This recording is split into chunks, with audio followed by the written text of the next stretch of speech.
I used to be just obsessed with Star Wars, and so I used to be a pretty bad, like, chronic liar, craving approval. Man, like, why am I doing this? Like, what am I running away from? If you know me in this season, like, that sounds insane. I was very insecure, and so saying yes to people was my way of getting them to like me.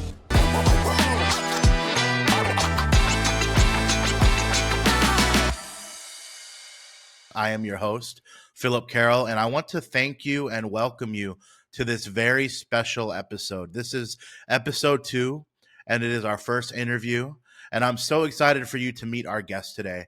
Today, we are joined by my friend, by this show's producer, Matt Kim, and we had a great conversation just about faith, about life, about entrepreneurship, about confidence, about workplace etiquette.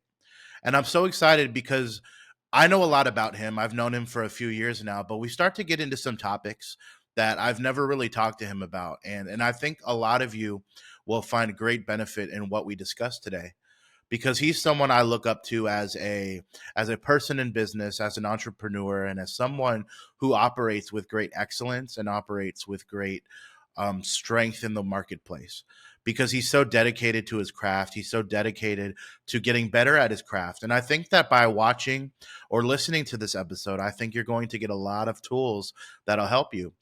And for those tuning in, you will notice that the setup is a little different. And over these next few weeks, I'm going to continue to refine how we look, how we present ourselves, and just how this looks. And you'll know in a few weeks when we're finished because it'll be something consistent. So without further ado, please welcome my guest, Matt Kim. So good to be with you today. How are you doing? Doing great. Yeah, it's good to be here. I know a lot about you. I've known you for a few years now, but for those who don't know you, could you just give me a short introduction? Just tell us about yourself and who you are and what you do. Absolutely. So my name is Matt Kim. I am an entrepreneur, small business owner. I have a media company called The Creative Scene, and I've been serving the marketplace for 10 years. So that's what I do. So in your efforts and your passions of serving the marketplace and what you do with media and photography and videography, what are some of the things that you've learned when it comes to being an entrepreneur? Because it sounds like it could be a very competitive field that requires a lot of skill, a lot of patience, and a lot of resources. How would you say this differs to someone who has a 9-to-5 job or works in a corporation for someone else? Yeah, I mean, that's a great question. Honestly, like I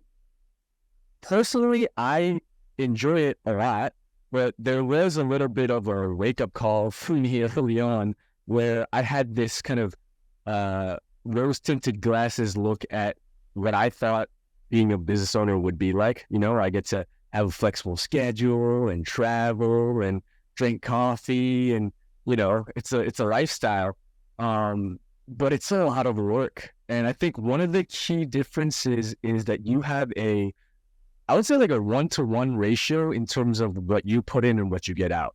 You know, I think a lot of times in not just a corporate environment, but like some sort of organizational environment, where there's a lot of other people involved, it's a team dynamic. You know, we could cover for each other, and our actions, whether they're great or not so great, they kind of get diluted in the context of the multitudes of people. Whereas, like, if you're, you know, doing your own thing, your actions have a direct consequences to whatever the outcome is. And so I think those would be probably like the biggest, you know, differences from what I've experienced. So you said you've been doing it for about 10 years. So that means you must have started at a very young age, relatively coming out of high school and in the early ages of when you could have been going to college. Where do you think it was in your life you made that decision that this was something you were going to do and not go after a traditional job, especially 10 years ago when content creation wasn't as prevalent as it is today and you had to start from scratch? I assume you didn't have too many people in your life that you knew that were doing this fielded line of work. And So you didn't have many examples to pull from, something that you yourself can now be for other people who aspire to do it. But how would you say you really got your mind into the work, but then your foot into the work? That's a great question. I mean, I would have to take, I mean, first of all, you're right. I have been doing this for a while, and that does imply that I started kind of early on. And so I was about maybe 19, 20 years old when I went full time. And leading up to that, I graduated high school. I took a gap year. I dropped out of college.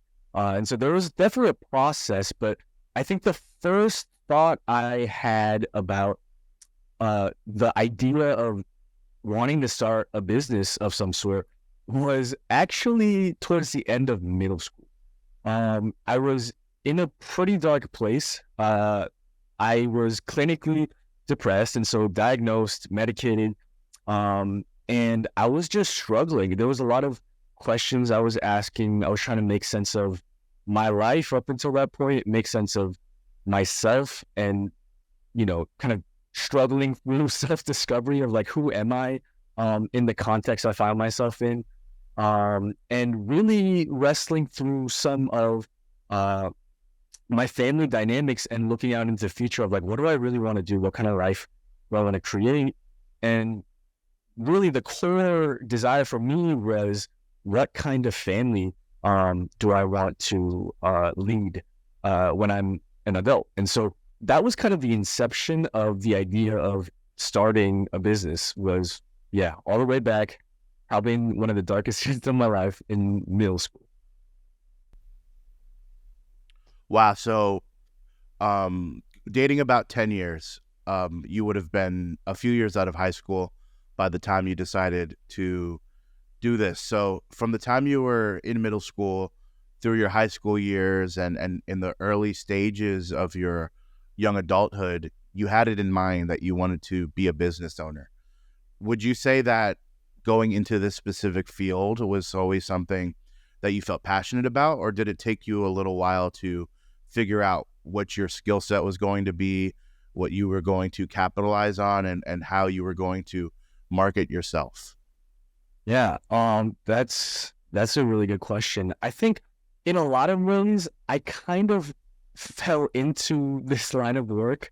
I had always been kind of artistic since I was little, but I really got into media around, again, middle school, high school. I took some electives. I remember I used to be just obsessed with Star Wars, and so my first real passion project was like, how do I make the lightsaber effect in Photoshop?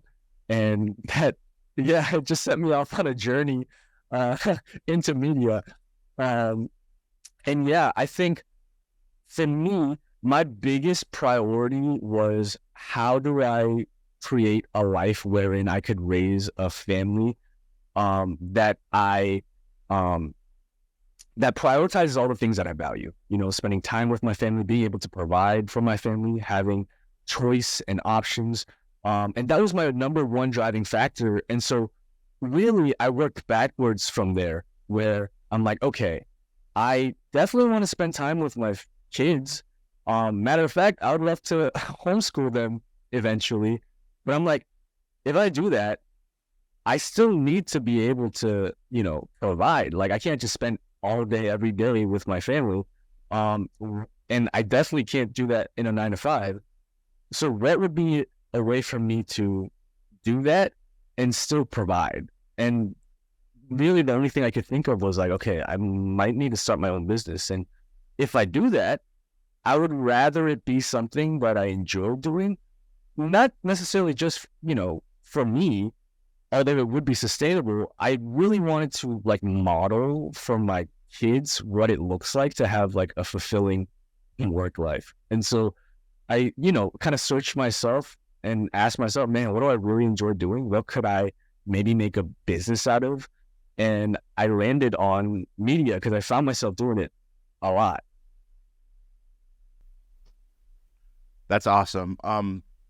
As you were sharing that, I did want to ask, because I know as we get into more sophisticated ages of social media and the popularity of apps such as TikTok and YouTube and Vine, as it was, a lot of people make a decision that they want to go into content creation.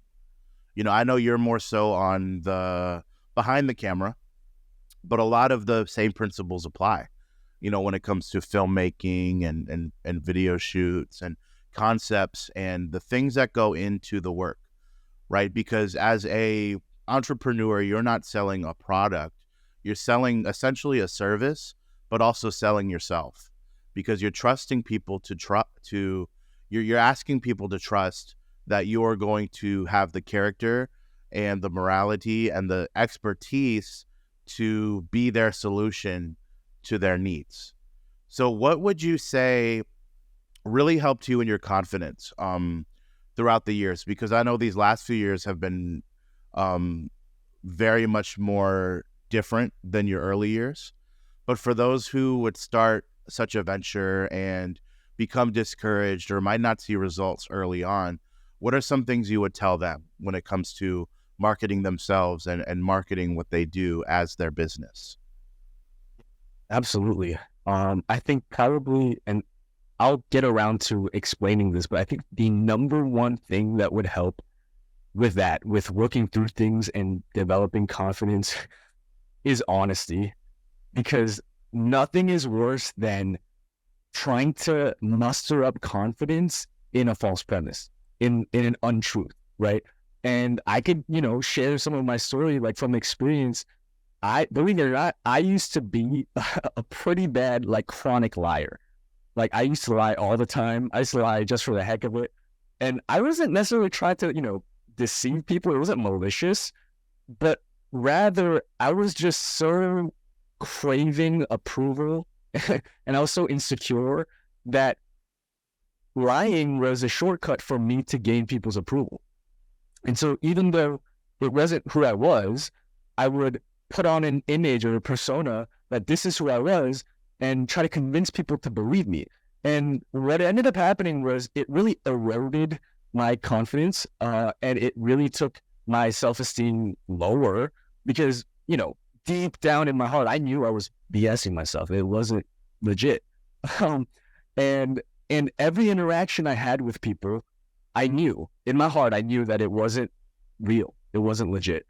And so for me, part of my journey was to, I think what was such a big blessing for me was when I went into business, I couldn't get away with it anymore. Because in business, like I said earlier, it's a 1-to-1 ratio of like input to output. So if I input BS, I'm going to get found out. Like there's no way for me to, win contracts, earn people's trust, deliver on things that I say I'm going to deliver on while I'm lying. It's not possible. At least it's not possible for long. And so you're going to get found out. And that's exactly what happened to me. Early on, I, was really green. I was really idealistic. I would, lead with my heart, with my passion. I'd make promises and under deliver. And I went through all of that, and it got me to a place of like really assessing myself. To be honest, I'm like, man, like why am I doing this? Like, what am I running away from? And it was what I was running away from was the terror of looking at myself as I am, on the off chance that, man, like I don't like what I see. And there's really no way around it. You just have to go through it. And so once I got to that low place of reckoning with reality and who I really was, I could be honest, not just with myself, but with my clients. And I made a decision to try to get better, not just get better at lying. I was done with that, right? I'm like, okay, I'm just going to be honest now. It's not working, but get better as in better at representing myself. Like, I don't have to be awesome right now, but I'll be as awesome as I am right now.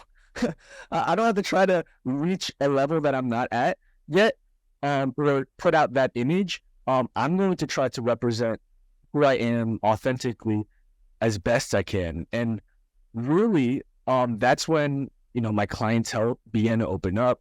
I began to develop longer business relationships, and my business really started to build out sustainably.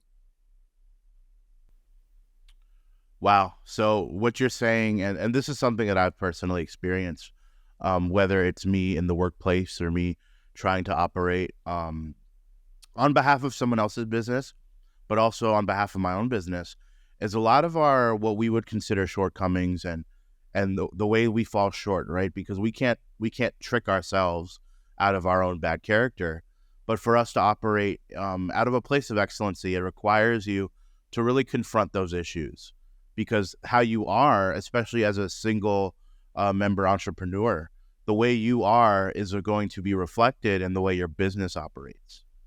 And especially for those who are investing their money and their trust into, again, not just your service but you as a person, they're going to learn pretty quickly about who you are and how you deliver and if you have integrity. So would you say that a lot of the skills and the principles that you had to adopt as your business mind itself began to creep into your personal life and the way you carried yourself in your personal relationships and even your commitments unto yourself, whether it's your short-term or your long-term goals or and things of that nature, and just how you operated from a day-to-day basis? Would you say that there was a big impact from one field to the next? Huge. I mean, huge. And this is why I'm like, man, I want to tell everyone, if they could help it, try to be an entrepreneur, like, or try to have a side hustle or something, because the impact it had on the rest of my life, I can't account for it. It was huge. Really, I think what was so great was, again, like, just the direct cause and effect of business, the consequences of my actions, good and bad. That valuing things like that, because I think sometimes when we're in a relational context, whether it's family or friends or our other communities, there's a lot of grace, right? Just because I make a mistake doesn't mean my parents will disown me. That's not how a family works. Just because, I do something that bothers my friend doesn't mean I'm disowning them. That's not how relationships work. And so there's a safety net of grace in most of our relational contexts, which is beautiful. And by the same token, there's not always that level of accountability, wherein the reality of your actions and your character is so evident in your face, as much as it's true in the marketplace and in business, where it's like a direct reaction. And so I think it helped me in not only my business sphere, but it really helped me to be a better son, be a better brother, be an excellent friend, and to really like measure myself and I think take inventory of like what really matters to me. I used to be a really big yes man.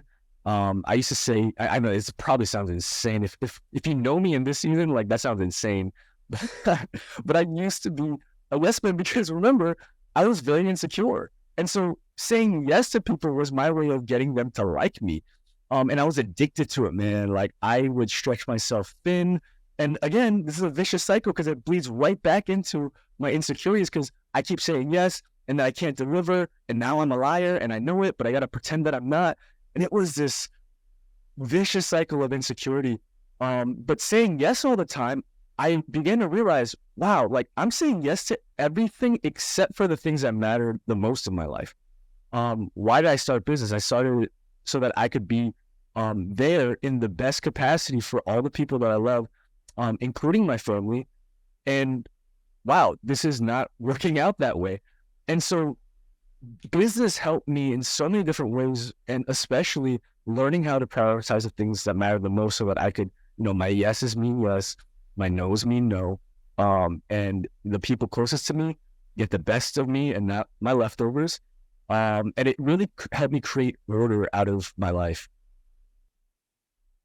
That's so good.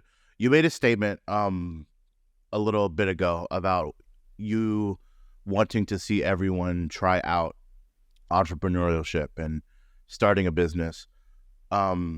And we know that it's not as easy as just trying to start one. We've had many conversations about the commitment levels and the resources and the research and just the understanding of both the field and the marketplace that goes into these ventures.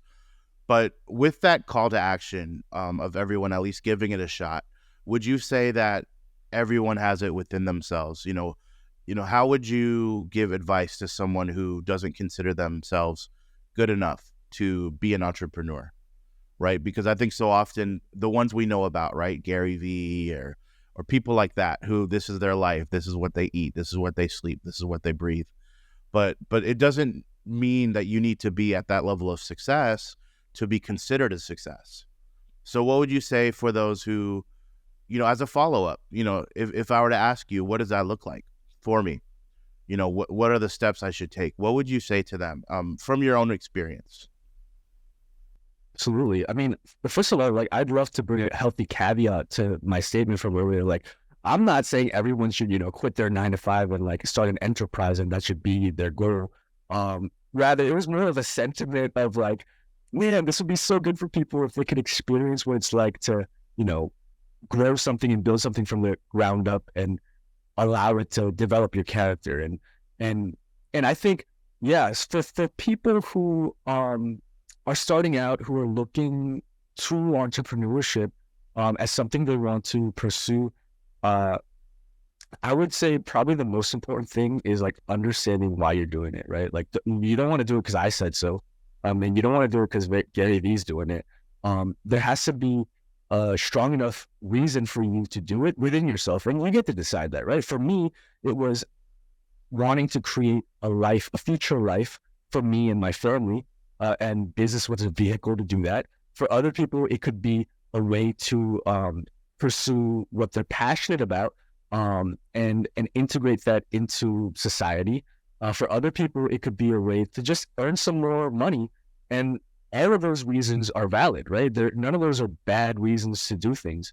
But the reason I say that you have to know why you're doing it is because if you don't know why, you're not going to give yourself a fair shake, right? You're not going to be able to go the distance, which is what you need to see the eventual fruit of what you're doing. And so if you want it to be worthwhile and not a futile effort, then you have to know why, because the why, man, that's sometimes on your hardest days, that's all you have is your why. When you have no results, no views, no likes, and no money in the bank account, like your why is all you have. And so your why gives you the power to commit. And then really, I mean, I could get into some of the practical things, but that why, that kind of intangible, spiritual, inside of your heart why, is what motivates you for everything. It fuels everything. So if I know my why, if I'm motivated, I'm going to do my own research. If I'm motivated, I'm going to learn how to create structures. If I'm motivated, I'm going to make systems. If I'm motivated, I'm going to follow up with my clients. I'm going to learn sales. I'm going to Google things that I don't know. And so you have to have the fuel in the engine. And I think that's the most important thing. So just for those listening, I think we both would agree that it's okay to not always feel motivated and inspired and ready to tackle the assignment. Something I want to ask you, based on what you've just been talking about, where would you say you drew from, over the last 10 years? There had to be moments where you regretted your decision, where you didn't want to do this anymore, where you felt like you weren't good enough to go where you felt like you should go or go where you wanted to go and project yourself. And it almost felt like a futile task. And I know for me, those thoughts always occur, right? Especially when we're not necessarily seeing the level of success that we wanted to. Where would you say you dug into, for those times where, as you said, you had to motivate yourself and figure out your why? Not just why do you do it, but where did you find that within yourself to understand your why? That's a great question. I mean, I think there's layers to that. I mean, I could think of a couple things. I mean, one and this is just on a personal level, I really drew from my faith and my relationship with God. I mean, that was really my lifeline in so many instances. I mean, it should be, not just an instance or an exception. It should be your lifeline. I think all the time, if you really believe in God and you have a relationship with Him, um, I think there's a great invitation with God that He gives us, which is that when we are weak, it's an opportunity for us to be a benefactor of something called grace, which is unmerited, it's undeserved, it's given to you out of kindness and out of preferential treatment. It's the way that God loves humanity and views us. And so in a lot of ways, I had to pull from that and work that out in my life.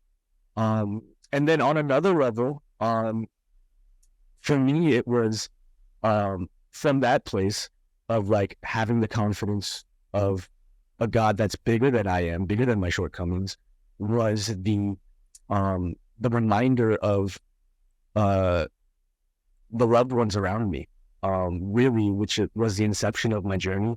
The loved ones around me, and then the family to come, which was always, part of my vision. And thinking about them, like thinking about people other than myself, helped me to push in ways that I don't think I could have if I had just thought of me. And so that helped me get out of my self prison, is to look unto other people and to remember that, man, like there's a reason that I'm doing this, and it really has everything to do with other people and the people that I really, really love and care about. And with motivation, man, like I heard this great, I mean, I can't take credit for this. I heard this great quote on a podcast. It ended up on my Instagram For You page. And this is profound. He said that when you don't feel motivated and you decide to do it, it's the definition of being motivated. And I'm like, whoa, that's profound. Like that I could recognize that I don't feel like doing something, but then I choose to do it is motivation. And I would say it's probably more substantive than the feeling of motivation, because, feelings come and go, but the choice to commit and the choice to do the thing you actively don't want to do, because it's good, because it's worth it. And again, going back to the why, that's why it's so important to know your why, is everything. And so it's like, it's okay. And that was such a relief, right? It's like, wow, I don't have to feel it. I don't have to feel motivated, but I'm going to keep chipping away at this thing. And I'm going to look back. I'm going to keep my head down, chip away at this thing. And then all of a sudden I'm going to look up and realize, wow, like I made it a pretty good distance, because I was focused in doing what I know I needed to do. Yeah, man, it's all about that discipline and decision making, because we can become inspired and have ideas. We can feel motivated and act upon those ideas. But it's that the discipline to really stick with your decision. I was listening to an audiobook recently, and it talked about, there's something happens in your brain when you accomplish a hard task. And it's almost like where they get that phrase like quitting is contagious. And it talked about the fact that when you quit an easy task, it'll almost make you more susceptible to quit the next easy task, to where it snowballs. But when you make a decision to do something and you stick with it, you're giving yourself that motivation, as you said, like even when you don't want to do it. And it's almost like proving yourself wrong or proving yourself right, because it's not for anyone else but yourself, right? I think so often we can become enamored even by the way we're received, the way people perceive us and perceive our experiences. But even going back to how you started this about being authentic and not telling lies, if 1,000 people think I have this 6-figure, 7-figure business, they might feel some kind of way towards me. But at the end of the day, if that's not the case, then that's not the case. that I'm still stuck in that place of having to build bigger walls to protect this misidentity that I've surrounded myself with. I want to transition into a different conversation, back rewinding a little bit to how you opened up your um, introduction of yourself, just from that time in middle school and being clinically depressed, and just from knowing you, I'd say that's probably not the case anymore. Um, how would you say, because I know you've worked other jobs before you went into being a business owner. So from the time you were in college, aged to working for a paycheck and clocking in and clocking out, which we want to make it crystal clear, there's no issue with that, right? Because even in those fields, you have the opportunity to present your truest self and work hard, right? Even the word of God says, work unto God when you work unto people, right? So it's the way you carry yourself. But for you, how would you say that going into business really helped pull you out of that, right? Because I think so often what prevents our progress and what prevents our desires is we might disqualify ourselves because we don't feel like we're worth presenting. We don't feel like we're worth marketing. But it's so often in that season of building is when you really discover yourself and you learn that you're more qualified and you're worth more than you might feel like you're worth. So for you, how would you say that process of when you finally decided to go into it and the early stages, and how that just changed not your habits, but just even your emotional health, your mental health, and things of that nature? Yes, absolutely. I think first of all, the whole process was one of learning. And I wish there was like a switch that I flipped that, concluded my depression and transitioned me into being, a little healthy. But it was a drawn out process. And I think one of the things that I didn't realize at the time was that my mental health was actually created, the state of my mental health was created by a number of different ingredients. One of which was the feeling of powerlessness. Another ingredient I would say is spending a lot of time in my head, in my thought life, inside myself.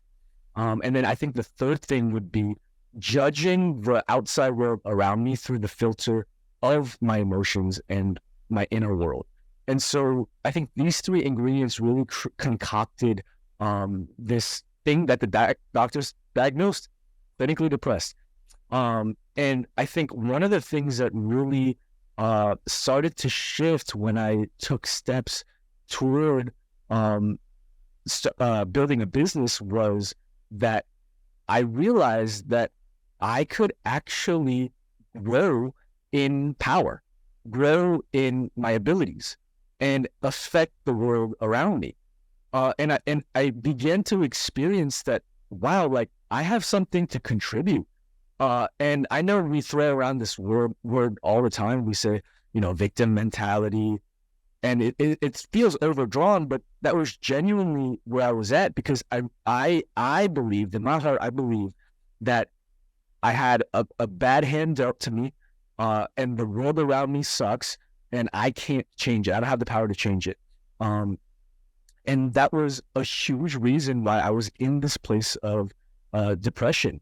And when I learned through taking risks and taking steps and experiencing this for myself that I could affect the world around me, things began to shift. And I realized, wow, like if something is not good, if something is not okay, if something is unsatisfactory to me, to my heart, then I have the power to affect those things and change it for the better. And business really, really taught me that. And of course, like, I mentioned earlier, like I had to, go through the process of, coming to terms with myself. But this idea that, and, like if anyone knows me, like they know I'm very heady, like I'm cerebral. I spend a lot of time with my thoughts in my head. I have a robust thought life. But I think what was true about me in those early ages was that my thoughts outpaced my actions. And I had theories about life that I could not validate because I wasn't willing to test it or take actions and put anything on the line to really, be deserving of believing half the stuff I was believing. I was just believing it because I arrived it in some mental space, and it wasn't necessarily tethered to anything real or accountable or anything outside of me. And so, yeah, business helped connect me, who was stuck inside myself, stuck inside my head, stuck inside my perspective, stuck inside my feelings. It connected me to other people. It connected me to the outside world. And yeah, it was the greatest gift. I love to hear that. You mentioned a little while ago about how much of a role God played and your faith played in your ability to not only grow in business, but to stay in business. I want to ask you, because I know your business and your business model isn't specifically geared towards the church. It's not specifically Christian in title and operation, but very much so the way you operate and how you carry yourself. And a lot of the people that you interact with are Christians. So what would you say for those who desire to go into business and feel the pressure of having to make it a Christian business? Whatever field they're going into, just this pressure to, we see it a lot in music, for example, where in the Christian music field and the secular music field, there are a lot of Christians, but there's always a pressure that you have to convert everything you do, to something that resembles a ministry. So how would you say, any thoughts you had when you began, when these pressures arose, and what would you say to those who are dealing with this pressure now? Yeah, that's a wonderful question. Honestly, I love it because I'm really passionate about this. I would recommend, first of all, I'd like to recommend a book that changed my life in this regard. It's called The Explicit Gospel by Matt Chandler. And I read this book in high school. In my senior year, I was contemplating what I wanted to do with my life. And reading this book changed my paradigm. He really talks about, the full scope of the gospel and what are the implications of that for us in everyday life and everything we do. And what I loved about, there was a certain premise he painted. One of it was that there are certain things in this world that are evil. Murder is evil. Idolatry is evil. There are other things that are good, right? Family is good. Marriage is good. And then there are things that are neutral. And this is the thing that no one ever told me. Everyone always said only two things. They said, this is either good or this is either bad. No one ever gave me a third category, which is neutrality. That certain things are, and what makes them good or bad are what we do with them and the context that we find them in. And this really opened my eyes to see that, wow, like, it's not that certain, genres or categories are good inherently or evil inherently, but rather it's the way in which we operate in these things that validate whether it comes from a good source, God, or a depraved source, rooted in, sin and decay and depravity. And this helped me tremendously. And I think, to your point, I think a lot of times, like, it's not necessarily that people feel the pressure to create a ministry out of a church-facing business.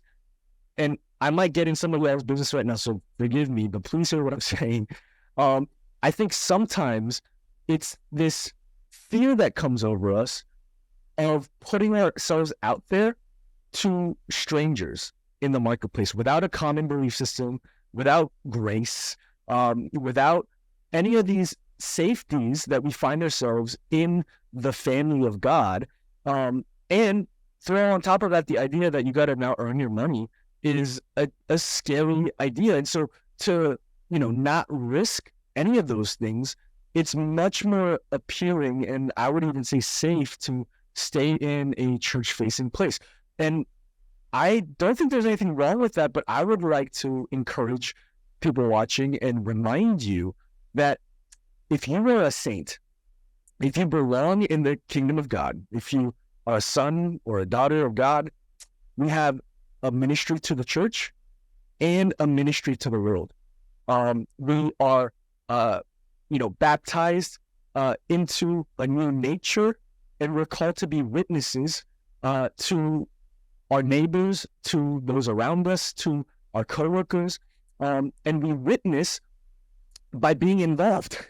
We witness by mingling with people who disagree with us, who are like us because we're Christian, who have a prejudgment of us because they think we're a certain experience that they've had with religion. All of those things are true, but it doesn't take away from the fact that we have a call from God to serve people in the world. And so I think it is an individual conversation, right? You have to go to God to really figure out where he's calling you to with the business specifically. Like, is the business for the church? Is the business for the world? Because it could be for the church. But I would encourage people really dig deep into the resistance we might have toward the idea of going out into the world, because it's a beautiful opportunity to introduce the character of who God is, and also the value that you have in your hands. It's a tangible thing. That's what your business is, right? It's valuable. People wouldn't pay for it unless it's valuable. And so there are things that God's giving you in your hands, and they're gifts. They bless people. They elevate their business. They, allow people to grow and to advance. And if you know you have this thing, I would, if I was to say, I would want to offer that gift to the people who need it the most, who are in the world, and don't know God.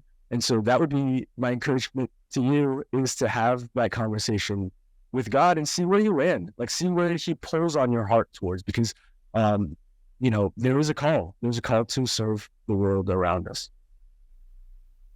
That's awesome. That's awesome. As we wind down today, again, just I like if you gave a really, really brief, in-depth look on what you do, and we're going to put it in the description, but just tell the people how they can find you, where they can learn more about you, social medias, all of that. It'll be on the screen, and we'll put it in the description. Yeah, absolutely. I'm probably the most active on my personal Instagram, and that's at Matt Kim Official. And if you want to check out my media company, it's called The Creative Scene, SCENE. You could go to thecreativescene.com, check out my services, what I offer. And yeah, I'll hopefully meet you guys on my Instagram. I post a lot of content, business content, spiritual content, and just about, what I'm up to on a personal level. So yeah. Awesome. Thanks again for being with me today. I'm sure I'll have you on here in the near future. It's been a really, really good time talking to you today. And for those who are with us, just be on the lookout for all that Matt's doing. And I'm sure he'll be on your radar soon.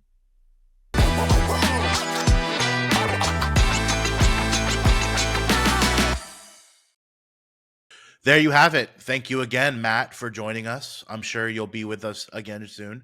So thank you again, guys, for tuning in. That'll be all for this week's episode. Please look in the description box, whether you're on YouTube or Spotify. Follow Matt, follow me, follow this podcast, and we'll see you again next week.